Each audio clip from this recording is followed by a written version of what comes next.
Good morning, everyone, and welcome to our Sunday message for March 6th of 2022. Today is the first Sunday in March and the first Sunday of Lent. And I don't know how you were raised to honor the Lenten period prior to Easter Sunday, but I would like to share with you the views of Charles Fillmore about this special time. Back in the ancient days of history, when I was growing up, I was raised Catholic. Monsignor Stack was the priest at our church, and believe me, he was very old school.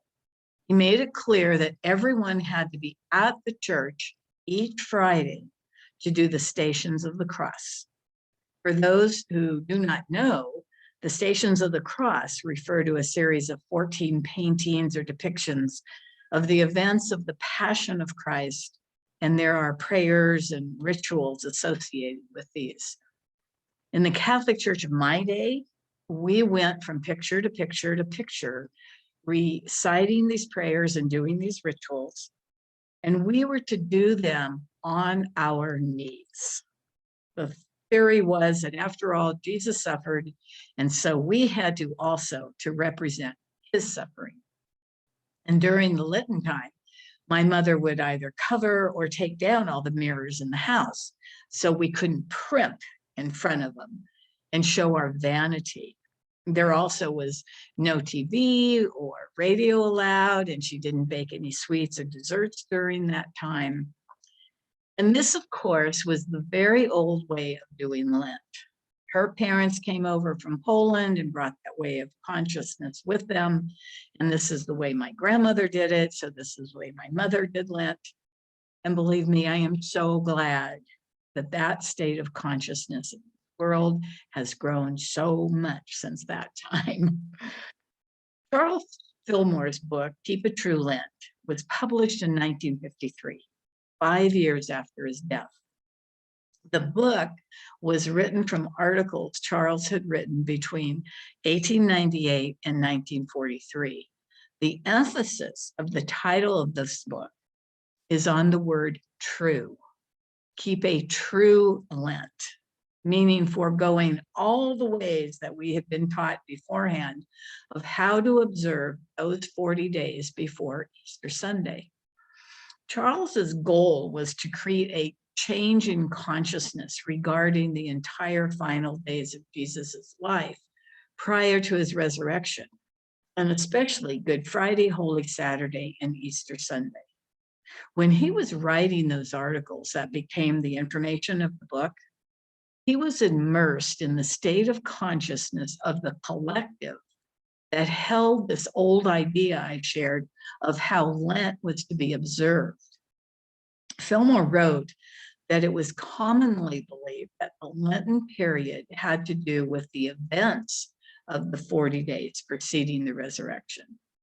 He wrote that in actuality, it had to do with the number 40, which has a spiritual basis. Fillmore wrote that the ancient Hebrew writers made a practice of using numbers to symbolize ideas. 40 in their mind was a foursquare number, suggesting the idea of a foundation for something to follow, an idea of completeness. So the number 40 is frequently used in the scriptures to indicate a completed preparation for something to follow. Fillmore wrote that we could consider Lent as a well-rounded or completed season, and that we could use this time for a retreat from the things of the world, and for us to take time every day to study and recall the things of spirit. Lent then would become what Fillmore called a true season of preparation for the resurrection of the mind from the darkness of its sins, doubts, and false beliefs into the light of true understanding. Easter Sunday was then to be the day we would be fully resurrected out of this old state of being. So Fillmore was putting forth an idea that Lent had nothing to do with all of our physical sacrifices, prayers of penance, suffering, and all of that old paradigm way of viewing and living during this Lenten period. Instead, he was asking us to take this time as a retreat from the world and concentrate on our own spiritual life to the fullest that we could. Charles Fillmore was very adamant throughout all of his writings, his books, his lectures, that we were to spend as much time each and every day in communion with God. He wrote that prayer, meditation, and fasting are the sure way to spiritual power, the way to keep the soul cleansed and purified, that it may feel the presence of God. Now, the prayer and fasting that Charles was speaking of, however, was not the type of prayer or fasting that was currently in fashion at the time. The prayers that were being said at the time were the, "Oh, please forgive me, have mercy on my soul," all that type of prayer.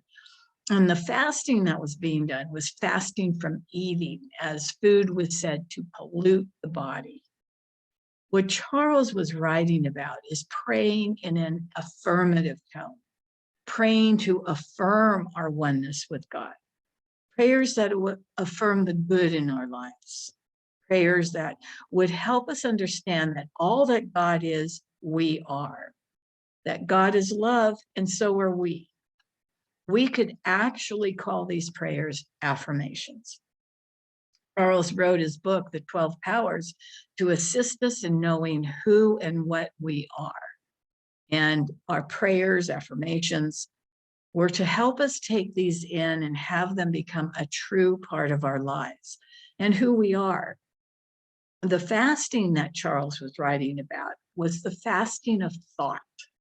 Yes, Charles did write a lot about physical fasting to help keep the body clean, and was a great believer in physical fasting.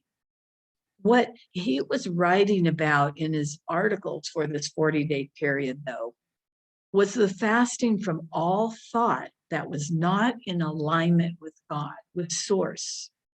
In one article, he wrote that any thought that was not of praise and adoration of God was detrimental to our entire being. So this was the fasting that he was speaking of, to remove any thought that was not of the highest way of thinking about ourselves or another. And this is why I wanted to share his thoughts and what Lent really is all about, so you could begin practicing this today. And right now, we have a great example of how we can go into judgment and condemnation of another. Putin is waging war on the Ukraine. We can say that it's wrong and judge that. But then do we stay in the judgment of it? Or do we go to that higher place where we tap into the fullness of spirit and bring the full power of love onto this planet to assist in the ending of this war and helping all the people involved? This is the prayer and fasting that Fillmore was speaking of, and putting it into practice in our daily lives today. Taking more and more time each and every day to commune with God, with Source, whatever term you want to use, was essential in the Fillmore teachings. But Fillmore wasn't the only one that stated that. If we go back to the Buddha, to Jesus, St. Francis, to writers of every century, including hundreds that are writing today, they all say the same thing. If you want a higher and greater spiritual life, then you have to spend time in communion with God. So looking at it from Fillmore's view, we could say that the time of Lent, of prayer and fasting, is a time of spending more and more time in meditation and letting everything of the world go for that period of time, or fasting from the events of the world in a judgmental way, and being the one who holds to love, peace, harmony in all of their thoughts and actions. I know it's not an easy task to ask, yet this is what Fillmore, in all the chapters of his book, Keep a True Lent, is asking us to do. He writes that if we were to commit to this 40-day period of time to meditation, contemplation, and affirmation on the truth of our being, that we as a race could become what he calls a superpower in the world. Not one of guns and violence, but a race of humankind that has complete access to the full forces of spirit. Remember, the ancient Hebrew writers used the number 40 as the idea of a foundation for something to follow, an idea of completeness. So the number 40 in Fillmore's way of looking at this Lenten time is used as our time to immerse ourselves completely with God, Source, and indicates our completed preparation for our becoming this super race of spiritually endowed humanity. Revelations chapter 21, verses 1-7 says, "These things shall be a loftier race than ever the world has known, shall rise with flame of freedom in their souls, and the light of knowledge in their eyes." Chapter 22, verses 1-7 reads, "Nation with nation, land with land, unarmed shall live as comrades free. In every heart and brain shall throb the pulse of one fraternity." Fillmore wrote that the time is ripe for the advent of a new race, the advent of the spiritualized man.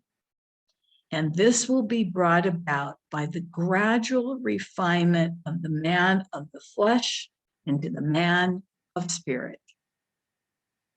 In the 40-day exercises that Fillmore wrote for us to practice, he emphasized that this time of Lent, if practiced with a full, loving heart and true desire to become a fully spiritualized human, that in these 40 days, we could break the bonds that we have to the conditions of the earth and think and feel from a truly spiritualized way of being. He wrote that Lent is to be seen as a time of spiritual growth, a time for progressive unfoldment.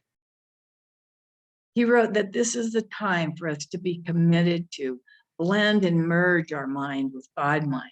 And if we can do that, then the way is open for us, as Fillmore writes, the Lord to glorify us and to lift us into a higher, purer, more spiritual state. I don't know about you, but that sounds really awesome to me. I don't know how many of you were raised as I was raised to think about, feel how to be during the Lenten period. And hopefully not many of you. But if you were, or if you really don't get what this whole time of Lent is all about, then I invite you to think about what Charles Fillmore wrote about this special time. To make this a time of spiritual growth, a time for us to blend and merge our mind with God mind, a time for the Lord to glorify us and lift us into a higher, purer, more spiritual state. I invite you to join with me in using the rest of this 40-day period to be a time of meditation, contemplation, and affirming the real truth of who you are. Thank you for being here. And I hope you join with me in doing these practices during the remainder of this special Lenten period, so that we all join together, so that all of us can become a part of, as Fillmore wrote, and I did take the liberty to change one word, a new race, the advent of the spiritualized human. God bless each and every one of you. And now I would like to take us into a time of meditation.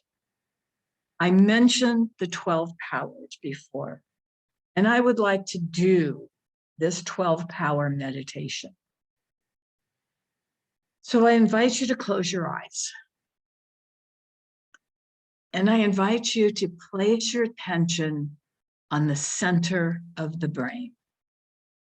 This is the area of faith, the ability to believe, intuit, and perceive. Faith blesses my day and paves my way. And now I invite you to move your attention to the small of the back, the area of strength, the ability to endure, stay the course, persevere. I have the strength to accomplish all that is mine to do.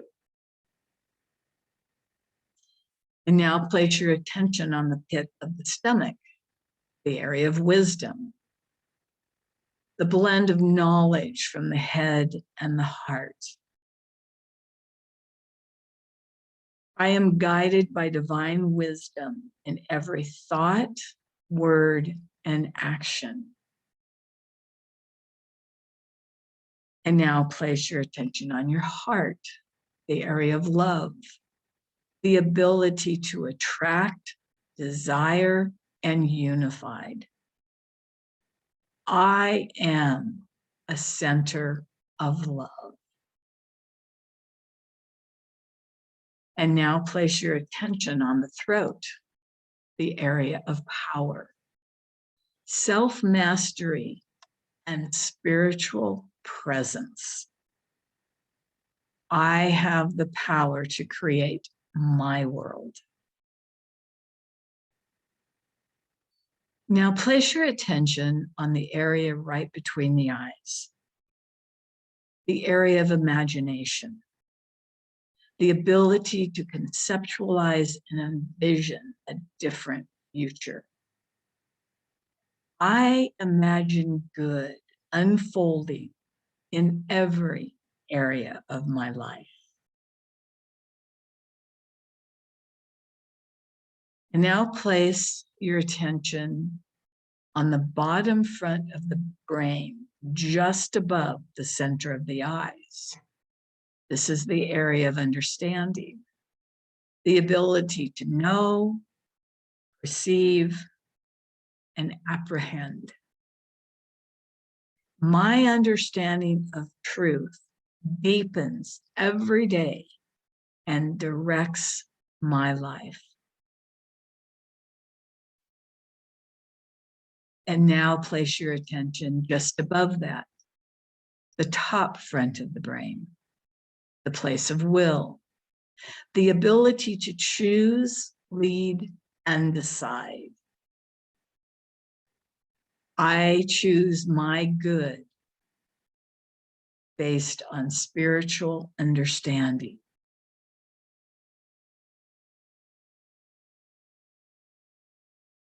And now place your attention on the navel, the area of order, the intelligence of the universe expressing through each one of us. My life is balanced and in order, and all is well. And now place your attention on the back of the head, the area of zeal, the area where the inner flame burns brightly for all to see. I enthusiastically accept my good and go forward to achieve my purpose.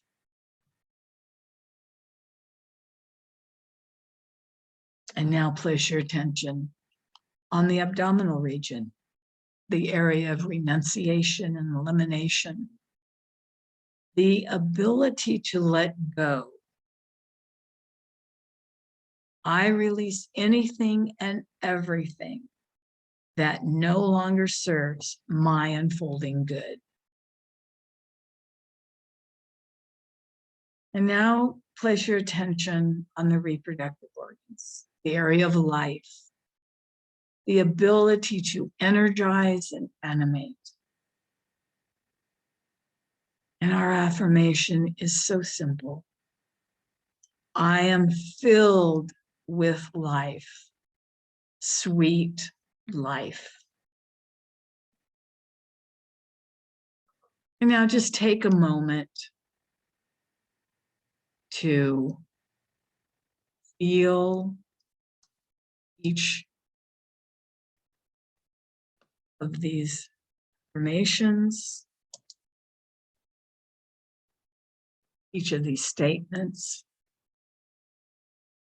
and feel into each of these centers.